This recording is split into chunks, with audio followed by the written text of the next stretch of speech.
जब मैं छोटा था, हमारे गांव में एक कहानी मशहूर थी कि पीछे वाले पहाड़ पर एक अजीब चीज रहती है, सूअर का सिर और इंसान का बदन। लोग कहते थे कि वो बारिश के दिन निकलती है और लोगों का दिमाग खा जाती है। गांव वाले इतना डरते थे कि बारिश में घर से बाहर नहीं निकलते थे। ये तब तक चलता रहा जब तक एक रात चेन कसाई ने उस राक्षस को पकड़ नहीं लिया और लोहे की जंजीर से बांध नहीं दिया। तब जाके गांव वाले उसका चेहरा देख पाए। चेन कसाई ने अपना पैर राक्षस पर रखा तो उसने सूअर जैसी जोर से चीख मारी। ज्यादा बड़ा नहीं है यार, मुझसे ही उतना लंबा है। कहानी में जितना बताते थे उतना तो बिल्कुल नहीं। किसी को सूअर का मांस चाहिए? गांव वाले एक दूसरे का मुंह देखने लगे और धीमी आवाज में बातें करने लगे। कुछ हिम्मत वाले बोल पड़े, चेन चाचा, हम एक ही गांव के हैं, पैसे क्यों लोगे? हाँ यार, पैसे क्यों? चेन कसाई ने उन्हें घूर के देखा और बोला, मैं इस राक्षस को पकड़ने के लिए मूसलाधार बारिश में पहाड़ पर गया था, लगभग कटवा लिया अपने आप को। उसने अपनी दाहिनी टांग उठाकर सबको दिखाई। पिंडली लाल हो गई थी और सूअर के दांतों के गहरे निशान थे। पैसे नहीं दोगे तो मांस नहीं मिलेगा। हमारे गांव के लोग जैसे किसी बुरी नजर में थे। कोई 60 साल से ऊपर नहीं जी पाता था। बस अंधे बाबा ही 60 पार कर पाए थे और लोग कहते थे कि इसलिए क्योंकि जवानी में उन्होंने इस राक्षस का मांस खाया था। इसीलिए गांव वाले मानते थे कि लंबी उम्र के लिए इस राक्षस का मांस खाना जरूरी है। गांव वाले चुप रहे। जिनके पास पैसे थे उन्होंने खरीदा, जिनके पास नहीं थे वो किनारे खड़े होकर सोचते रहे कि कुछ बचा खुचा मिल जाए। कुछ नौजवानों ने राक्षस को कसकर पकड़ रखा। चेन कसाई ने हाथ में तेज चाकू राक्षस की गर्दन में घोंप दिया।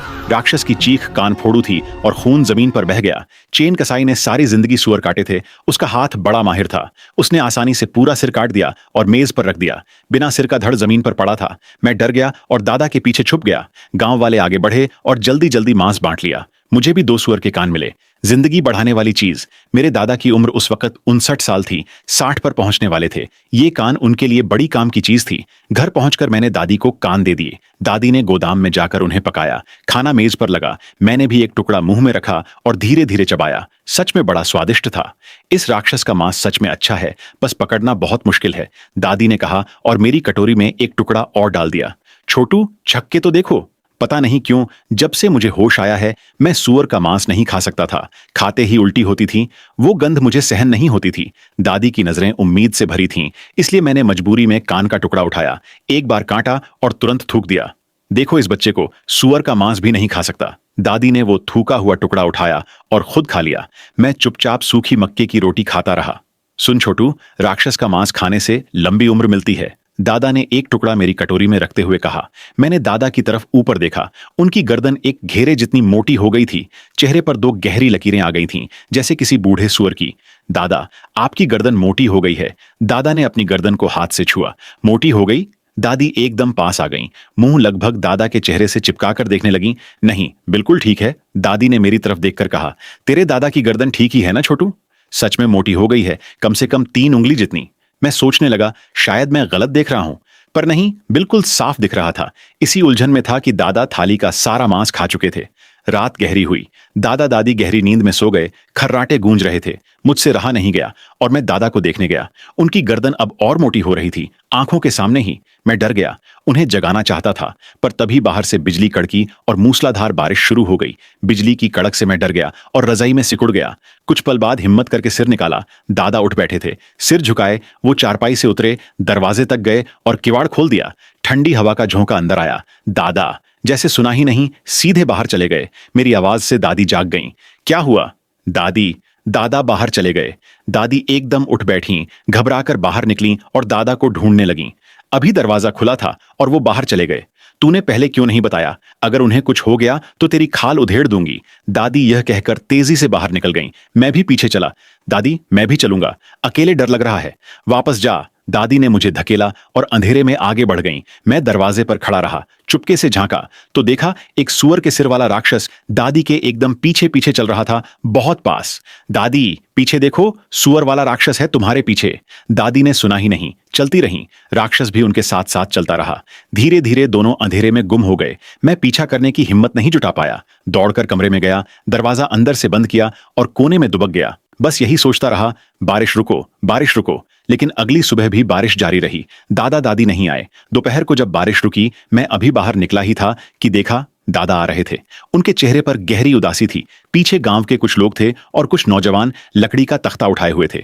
तख्ते पर कोई लेटा था, सफेद कपड़े से ढका हुआ था, चेहरा दिख नहीं रहा था। उन नौजवानों ने तख्ता जमीन पर रखा और दादा से बोले, चाचा जी, भाभी जी को ले आए, भगवान उनकी आत्मा को शांति दे। मैं दादा के पास दौड़ गया। मेरा दिल पहले ही जान चुका था, तख्ते पर लेटी हुई वो दादी थीं, हुलियम। यह सूअर के सिर वाला राक्षस गांव में आकर नुकसान पहुंचा रहा है। हम बैठे नहीं रह सकते, कुछ करना होगा, एक गांव वाले ने कहा। लोग आपस में फुसफुसाने लगे। राक्षस को पकड़ना आसान नहीं है, जान जा सकती है। चेन कसाई ने देखा कि गांव वाले चुप हैं तो उसने दादा से पूछा, चाचा, क्या आप अपनी पत्नी का बदला नहीं लेंगे? बदला कैसे लूं? वो राक्षस बड़ा चालाक है, मेरी हिम्मत नहीं उससे लड़ने की। दादा का जवाब अभी पूरा भी नहीं हुआ था कि हवा के एक तेज झोंके ने दादी के ऊपर से सफेद कपड़ा उड़ा दिया। दादी की आंखें फटी हुई थीं, उनकी खोपड़ी खाली थी, दिमाग गायब था। गांव वाले सन्न रह गए। अंधे बाबा घबराकर बोले, पहले लाश को जला दो, राक्षस का मामला बाद में देखना। नहीं जला सकते, एक बुजुर्ग बोले। जो इस तरह अचानक मरे हों, उन्हें पहले विधि से मुक्ति दिलानी होती है। अगर बिना कुछ किए सीधे जला दिया तो आत्मा भटकती रहेगी, दोबारा जन्म नहीं मिलेगा। यह गलती मत करो। दादा ने हाँ में सिर हिलाया और बोले, मैं पंडित को बुलाने जाता हूं और चाचा जोगेंद्र को भी शहर से बुलाना होगा, वो आखिरी बार अपनी मां को देख ले। यह सुनकर गांव वाले कुछ नहीं बोले और धीरे धीरे अपने घर चले गए। चाचा जोगेंद्र मेरे छोटे चाचा का नाम था। वो और चाची खुशी 3 साल से शहर में काम कर रहे थे। सुना था उनका एक बेटा भी हुआ था, मुन्ना, 2 साल का। पर वो लोग कभी घर नहीं आए थे। दादा जाने से पहले मुझसे बोले, छोटू, इन तीनों अगरबत्तियों को देखते रहना, बुझने मत देना, मैं पंडित को लेकर जल्दी वापस आता हूं। ठीक है दादा। दादा के जाने के बाद घर में बस मैं और दादी की लाश रह गए। शाम ढलते ढलते दादा वापस आए। वो कमरे में घुसे ही थे कि दादी के ऊपर का सफेद कपड़ा फिर से हट गया। दादी की आंखें अब भी खुली हुई थीं और उनके चेहरे पर और गर्दन पर नीले काले दाग आ गए थे। देखने में बहुत डरावना लग रहा था। छोटू, आज रात तू पश्चिम वाले कमरे में सो जा, मैं यहां पूरब वाले कमरे में बैठकर तेरी दादी के पास रहूंगा। दादा, मैं भी आपके साथ बैठूंगा। आप रात भर अकेले कैसे जागोगे? अगरबत्ती रात भर जलती रहनी चाहिए, बार बार बदलनी पड़ेगी, तू जाग नहीं पाएगा। मैंने दादा का चेहरा ध्यान से देखा। वो भी मोटा हो गया था। उनकी आंखें मांस में ढंस गई थीं, जैसे किसी सूअर की आंखें। मुझे चुप देखकर दादा ने मुझे उठाकर कमरे से बाहर कर दिया। मैं मन में सोचता रहा, ठीक है, पहले पश्चिम वाले कमरे में जाकर लेट जाता हूं, रात को उठकर दादा को सुला दूंगा और खुद जागकर अगरबत्ती देखूंगा। मैं पश्चिम वाले कमरे में गया और चारपाई पर लेट गया। कब नींद आई पता ही नहीं चला। अचानक बिजली की जोरदार कड़क से नींद खुली। बाहर तूफानी बारिश हो रही थी। मैंने वक्त देखा, रात के 3 बज रहे थे। मैं चारपाई से उतरा और पूरब वाले कमरे की तरफ चल पड़ा। दरवाजे पर पहुंचा तो देखा कमरे की बत्ती बंद थी, अंदर घुप अंधेरा था, यहां तक कि अगरबत्ती भी नहीं जल रही थी। मैंने धीमी आवाज में पुकारा, दादा? कोई जवाब नहीं। दादा? फिर भी चुप्पी। हिम्मत जुटाकर अंदर गया। सड़े मांस की तीखी बदबू थी। अंधेरे में टटोलते हुए आगे बढ़ा। अचानक पैर किसी चीज से टकराया। हाथ से छूकर देखा, कोई इंसान था, जमीन पर बैठा हुआ। मैं डर गया और चीख पड़ा, छोटू, क्यों चिल्ला रहे हो? दादा की आवाज थी। दादा, बत्ती क्यों बुझाई? बल्ब खराब हो गया। और अगरबत्ती क्यों बुझ गई? दादा चुप रहे। वो उठे और पूरब वाले कमरे का दरवाजा बंद कर दिया। पहले थोड़ा बहुत दिख रहा था, पर दरवाजा बंद होते ही अब बिल्कुल कुछ नहीं दिखता था। अगरबत्ती जल गई। दादा की आवाज अजीब लग रही थी, जैसे गले में कुछ फंसा हो। दादा, आप थोड़ी देर सो जाइए, मैं यहां बैठकर दादी के पास रहूंगा। दादा ने कोई जवाब नहीं दिया। मुझे यह भी नहीं पता था कि वो अंधेरे में कहां हैं। तभी अचानक एक हाथ मेरे कंधे पर आ गया। प्यारे बच्चे, तू चारपाई पर जा और सो जा, दादा है यहां, सब ठीक रहेगा। पर दादा की आवाज में कुछ था जो मुझे डरा रहा था। मैं बस चुप रहा। दादा अचानक बोले, जल्दी जा, चारपाई पर सो जा। मैं डरते डरते चारपाई पर चढ़ गया और लेट गया। आधी नींद में था कि एक आवाज सुनाई दी, गड़गड़, छट छट, बड़ी जोर की आवाज थी। मैं एकदम उठकर बैठ गया। अंधेरे में उस आवाज की तरफ देखने की कोशिश की और जो दिखा उससे रूह कांप गई। एक सुअर के सिर वाला राक्षस दादी की लाश को नोच नोच कर खा रहा था। मैं बेहोश हो गया। जब होश आया, दोपहर हो चुकी थी। उठ गया, भूख लगी होगी, आ जल्दी खाना खा। दादा मेरे पास बैठे थे। दादा, कल रात मैंने सुअर के सिर वाले राक्षस को देखा, उसने दादी की लाश को खा लिया। यह सब मेरी गलती है, मैं ध्यान नहीं रख पाया। दादा बस इतना कहकर लंबी लंबी आहें भरने लगे। मैंने दादा को ध्यान से देखा। उनका पेट गोल हो गया था, एकदम फूला हुआ, जैसे कोई ढोल। तू बैठ, मैं जाकर खाना लाता हूं। दादा गोदाम में चले गए। मैं चारपाई से उतरा। कमरे में अब भी बदबू थी। जमीन पर खून के धब्बे थे, हड्डियों के टुकड़े और मांस के चिथड़े बिखरे पड़े थे। ये सब दादी के थे। उस राक्षस ने दादी को काटा और फिर उनकी लाश भी खा गया। मेरी आंखों से आंसू रुके नहीं। मैं घुटनों के बल बैठकर 3 बार माथा टेका। जब दादा वापस आए तो बोले, तेरे चाचा जोगेंद्र और चाची खुशी आज रात को आ रहे हैं। उन्हें सुअर के सिर वाले राक्षस की बात मत बताना। क्यों नहीं बताना? राक्षस ने दादी को मारा है और उनकी लाश भी खा गया। ये बात सबको पता होनी चाहिए। चाचा जोगेंद्र को बताना चाहिए ताकि वो चेन कसाई के साथ जाकर उस राक्षस को पकड़ सकें। मेरी बात अभी पूरी भी नहीं हुई थी कि दादा ने जोर से लात मारी। मैं गिर पड़ा। उठने से पहले ही दादा ने मेरा गिरेबान पकड़ा और मुझे घसीटते हुए कुएं के पास ले गए। वो कुआं कम से कम 1 मीटर चौड़ा और कई दर्जन मीटर गहरा था। गिरे तो मौत पक्की थी। मैं दादा का हाथ कसकर पकड़े रहा। बस डर था कि वो मुझे नीचे न फेंक दें। दादा की आंखें बड़ी बड़ी हो गईं। बोल, सुनेगा या नहीं? सुनूंगा दादा, मैं सुनूंगा। ये सुनते ही दादा ने मुझे छोड़ दिया। मैं वहीं जमीन पर बैठ गया और बड़े बड़े सांस लेने लगा।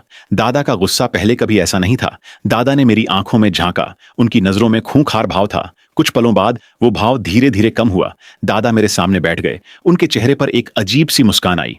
प्यारे बच्चे, चाचा जोगेंद्र मेरा इकलौता बेटा है। मैं उसे मरते नहीं देख सकता। वो सुअर के सिर वाला राक्षस बहुत चालाक है। गांव वाले उसे पकड़ नहीं पाएंगे। तू समझदार बच्चा है, किसी से कुछ मत कहना। पर गांव वाले तो जानते ही हैं कि दादी को राक्षस ने मारा। ये कैसे छुपेगा? जो मेरे घर में मुंह खोलेगा उसकी खाल उधेड़ दूंगा। दादा ये कहकर गधा गाड़ी जोत कर कस्बे की तरफ चले गए। घर में बस मैं अकेला रह गया। शाम को दादा वापस आए। साथ में चाचा जोगेंद्र, चाची खुशी और छोटा मुन्ना भी था। मुन्ना बस 2 साल का था। अरे छोटू, कितना बड़ा हो गया है। चाचा जोगेंद्र ने मेरा सिर सहलाया। रात हो गई थी, इसलिए सब जल्दी सो गए। अगले दिन सुबह दादा ने मुझे घर पर बगीचे की देखभाल करने के लिए कहा। मुन्ना अभी छोटा है, उसे कब्रिस्तान नहीं ले जा सकते। तुम दोनों यहीं रहो। मैं मुन्ने के साथ घर पर ही रहा और आंगन में खेलता रहा। पर मेरे मन में यही ख्याल था, दादी की लाश तो राक्षस खा गया, किस पर फूल चढ़ाने जाएंगे। दोपहर को दादा अकेले लौटे। चाचा जोगेंद्र और चाची खुशी कहाँ हैं? तीसरे दादा के घर गए हैं मिलने। तीसरे दादा का घर पड़ोसी गांव में था। हर बार जब चाचा जोगेंद्र शहर से आते तो वहां जरूर जाते थे। दादा मुन्ने के पास झुके और हंसते हुए बोले, आओ दादा की गोद में बैठो। पर मुन्ने ने मेरी कमीज कसकर पकड़ ली और जोर जोर से रोने लगा। दादा की तरफ जाना ही नहीं चाहता था। दादा का धैर्य जवाब दे गया। उन्होंने जबरदस्ती मुन्ने को उठा लिया और बड़बड़ाते हुए बोले, रोया तो बाहर फेंक दूंगा। मुन्ना डर गया। उसने अपनी गोल गोल आंखों से दादा को देखा और रोना बंद कर दिया। छोटू, जाकर पानी गर्म करो। दादा मुन्ने को लेकर पूरब वाले कमरे में चले गए। मैं गोदाम में जाकर पानी गर्म करने लगा। थोड़ी देर बाद दादा गोदाम में आए। उनकी पीठ पर एक बड़ी बोरी बंधी थी। मुन्ना सो गया है, ज्यादा शोर मत करना, मैं तीसरे दादा के यहां जाता हूं। दादा वो बोरी पीठ पर लेकर चले गए। मैं आंगन में अकेला बैठकर उनका इंतजार करता रहा। शाम को दादा, चाचा, जोगेंद्र और चाची खुशी तीनों वापस आए। चाची खुशी ने अंदर जाते ही पूछा, मुन्ना कहाँ है? कमरे में सो रहा है। चाची मुस्कुराते हुए कमरे में गईं और तुरंत भागती हुई बाहर निकल आईं। उनके चेहरे पर घबराहट साफ दिख रही थी। मुन्ना कमरे में नहीं है। चाची खुशी की बात सुनते ही चाचा जोगेंद्र दौड़े। मैं भी पीछे गया। चारपाई खाली थी, यहां तक कि मुन्ने का बिछाया हुआ बिस्तर भी नहीं था, जैसे वो वहां कभी था ही नहीं। चाची खुशी ने मेरी तरफ घूमकर मुझे जोर से धकेला। मैं गिर पड़ा। तुमने मुन्ने को नहीं देखा? वो कमरे में था, कैसे गायब हो गया? ये सब तुम्हारी गलती है। चाची, मुन्ना वहीं था, मैं पूरे वक्त आंगन में था, वो कमरे से कैसे जा सकता है? चाची ने मुझ पर ध्यान नहीं दिया। वो रोते हुए बोली, मेरे मुन्ने को क्या हुआ? ये कैसे हो गया? चाचा जोगेंद्र ने चाची का हाथ पकड़ा। घबराओ नहीं, हम सब मिलकर ढूंढेंगे। तभी आसमान में बिजली चमकी और मूसलाधार बारिश शुरू हो गई। जल्दी बाहर निकलते हैं मुन्ने को ढूंढने, चाची खुशी बोली। दादा ने रोका। रुको, पहले बारिश रुकने दो। चाची खुशी एकदम भड़क उठी। ये क्या कह रहे हो आप? मुन्ना बाहर है और आप कह रहे हो बारिश रुकने दो? वो आपका पोता है। बारिश में मत जाओ, हमारे गांव की बात मानो। बारिश में बाहर गए तो सुअर के सिर वाले राक्षस से सामना होगा। बारिश में राक्षस बस इसीलिए डर रहे हो, जिन्होंने बुरे काम किए हों वो डरते हैं कि कहीं बिजली ना गिर जाए। तभी एक और जोरदार कड़क हुई। चाचा जोगेंद्र ने चाची का हाथ थामा। सुनो खुशी, थोड़ी देर रुको। चाची ने एक जोरदार थप्पड़ मारा। जोगेंद्र, मुन्ना तेरा बेटा है, जाओ उसे ढूंढो। पर चाचा जोगेंद्र की हिम्मत नहीं हुई। वो सिर झुकाए खड़े रहे, बाहर नहीं निकले। दादा बोले, जाने दो उसे, हो गया तो दूसरा हो जाएगा। चाची खुशी ने दादा की तरफ देखा, फिर चाचा जोगेंद्र की तरफ। दोनों की आंखों में उन्हें कोई उम्मीद नहीं दिखी। वो कुछ नहीं बोली और अकेले मूसलाधार बारिश में बाहर निकल गईं, मुन्ने को ढूंढने। पागल औरत, जाने दो, नहीं ले आएंगे। चाचा जोगेंद्र बस चुपचाप जमीन पर बैठ गए, न कुछ बोले न कुछ किया। छोटू, जा अपने चाचा के लिए खाना गर्म कर।